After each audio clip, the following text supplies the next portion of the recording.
Praise the Lord. கர்த்தருக்கு மகிமை உண்டாவதாக.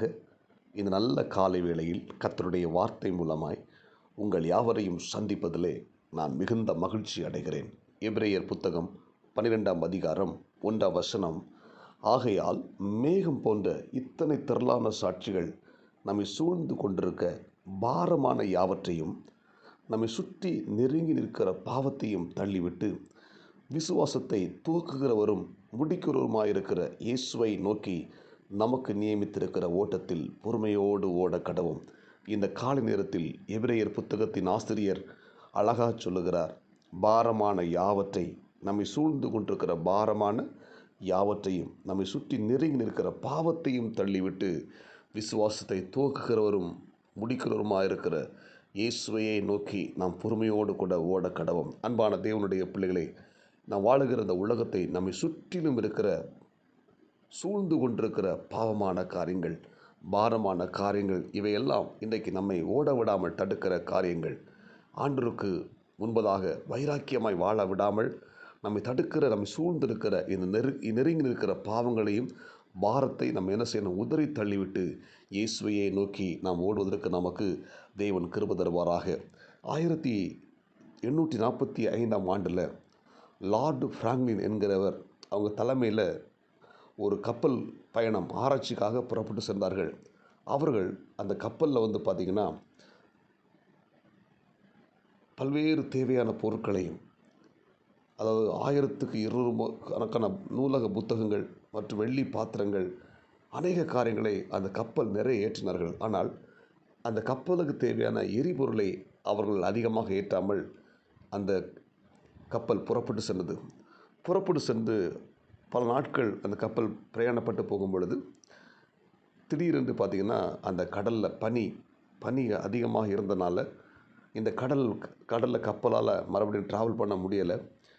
எரிபொருள் அதிகமாக அவங்க சேகரித்து வைக்காதபடினால் அந்த கப்பலால் மறுபடியும் புறப்பட்டு போக முடியாமல் நடுக்கடலில் அந்த பனிக்கட்டியின் மத்தியில் கப்பல் சிக்கியது.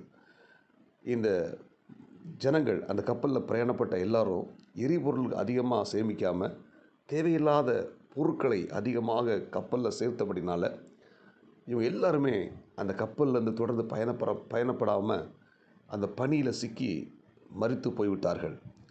அன்பான தேவனுடைய பிள்ளைகளே, இந்த கப்பலில் இருக்கிற ஒருத்தர் கூட தப்பி பிழைக்கலை. காரணம் என்னென்னா, இந்த கப்பலுக்கு தேவையான எரிபொருளை அவங்க சேமிக்காமல் தேவையில்லாத உலக புத்தகங்கள், உலக காரியங்கள், வெள்ளி பாத்திரங்கள், விலையுயர்ந்த பொருட்கள், இப்படிப்பட்ட காரியங்களை அந்த கப்பலை அதிகமாக ஏற்றினபடினால இவங்க உயிருக்கு அதுவே ஆபத்தாய் மாறிவிட்டது. அன்பான தேவனுடைய பிள்ளை, இன்றைக்கும் நாம் இந்த உலகத்தில் இருக்கிறோம், கப்பலில் இருக்கிற மக்களைப் போல நாம் இருக்கிறோம். ஆனால் நமக்குள்ளே என்ன இருக்கிறது? நாம் எதை சம்பாதித்து கொண்டிருக்கிறோம்? வேதம் சொல்லுகிறது, நீ என்னத்தை சம்பாதித்தாலும் புத்தியை சம்பாதித்துக்கொள், ஞானத்தை சம்பாதித்துக்கொள். அல்லேலூயா. எனவே நாம் இவர்களைப் போல, இந்த மரித்து போன இந்த கப்பலில் இருக்கிற மக்களைப் போல நாம் தேவையில்லாத காரியங்களை நம்ம சேர்த்து வைக்காமல் நம்ம தேவையுள்ள காரியத்தை மட்டும், அதாவது மரியாள் தன்னை விட்டு எடுபட நல்ல பங்கை தெரிந்து கொண்டால் இந்த வசனத்தின்படி நாம் தேவனுடைய காரியத்தை நாம் சேர்த்து வைப்போம். அல்லேலூயா. நீங்கள் வேதத்தை வாசித்து பார்த்தீங்கன்னா, அப்போஸ்தலனாகிய பவுல் கப்பலில் பிரயாணப்படும்போது அந்த கப்பல் ஒரு பயங்கரமான ஒரு ஆபத்தான பயணத்தில் அவங்க சிக்கிட்டாங்க. கடுங்காற்று வீசுகிறது, கப்பல் உடைகிற அளவுக்கு இந்த காற்று வீசுகிறது. உடனே பவுல் அவனோடு கூட இருந்த எல்லாரும் என்ன செய்கிறாங்க? அந்த கப்பலில் இருந்த சரக்குகளை கடலில் தூக்கி போடுறாங்க. எதுக்குன்னா, கப்பலின் பாரத்தை லகுவாக்குவதற்காக என்ன செய்கிறாங்க? அந்த கப்பலில் இருக்க பொருட்களெல்லாம் தூக்கி வெளியே வீசுகிறாங்க. இதே போல் நமக்குள்ளே இருக்கிற தேவையில்லாத காரியங்களை நம்ம தூக்கி வெளியே வீசணும். தேவனுக்கு பிரியமில்லாத காரியங்களை தூக்கி வீசணும். வீசும் பொழுது தான் நம்முடைய பயணம் லகுவாக இருக்கும். இந்த காலை வேளை இறைவார்த்தை கேட்கிற தேவனுடைய பிள்ளைகளே, நம்முடைய கப்பலில் என்ன இருக்கிறது? நம்முடைய ஆவிக்குரிய கப்பலில் என்ன இருக்கிறது? நம்ம தேவையில்லாத பொருட்களை ஏற்றி உள்ளே வச்சுருக்கிறோமா, இல்லைன்னா தேவனுடைய காரியங்கள் அது நமக்குள்ளே இருக்கிறதா என்பதை ஆராய்ந்து பார்க்கணும். ஏன் இந்த கப்பல் புறப்பட்டு போக முடியல? ஏன் இந்த கப்பல் ஆபத்தில் சிக்கி இருக்கிறதுனா, அந்த கப்பலில் தேவையில்லாத பொருட்களை ஏற்றி வைத்திருக்கிறோம். ஆமேன். இதை இறைவார்த்தை கேட்கிற தேவனுடைய பிள்ளைகளை, உலக காரியங்களை விட்டு விலகி வருவோம், பாவத்தை உதறி தள்ளி விடுவோம், இயேசுவை நோக்கி நாம் பொறுமையோடு கூட ஓட கடவோம். இந்த உலகத்தில் இருக்கிற அத்தனை பாவங்களும், நெருக்கமான சூழ்நிலை, அசுத்தமான காரியங்களும் ஒரு தேவனுடைய பிள்ளைக்குள் வருமானால் அந்த தேவனுடைய பிள்ளையால் தேவனை நோக்கி ஓட முடியாது. எனவே நாம் கவனமாக இருப்போம். ஆமென். நாம் பொறுமையோடு கூட ஓட கடவோம். நம்மை நெருங்கி இருக்கிற பாரமான யாவற்றையும், நம்மை சூழ்ந்திருக்கிற பாவத்தையும் உதறி தள்ளிவிட்டு இயேசுவை நோக்கி நாம் பொறுமையோடு கூட ஓட நமக்கு தேவன் கிருபை தருவாராக. அல்லேலூயா. நீங்கள் லோத்துடைய மனையை பாருங்கள். சோதோம் குமோரா பட்டணத்தை விட்டு, அந்த அழிகிற பட்டணத்தை விட்டு தூதர்கள் சொல்கிறாங்க திரும்பி பார்க்க ஓடிப்பாங்க சொல்லும்போது, அந்த லோத்துடைய மனைவி திரும்பி பார்த்து உப்பு தூணாய் மாறி விடுகிறாள். அவளுக்கு அந்த சோதோம் குமோரா பட்டணத்தில் இருந்த அந்த பாவத்தை விட முடியலை, அங்கே இருக்கிற காரியங்களை விட முடியலை. அதனால் உப்பு தூணாய் மாறிவிட்டா. இன்றைக்கு இவரை வார்த்தை கேட்கிற தேவனுடைய பிள்ளைகளே, நமக்குள் இருக்கிற பாரமான யாவற்றையும் நம்மை சூழ்ந்திருக்கிற பாவத்தை உதறி தள்ளிவிட்டு இயேசுவை நோக்கி நாம் ஓடுவோம். அல்லேலூயா. இயேசுவை நோக்கி ஓடுகிற அந்த கிருபையை நமக்கு ஆண்டவர் தருவாராக.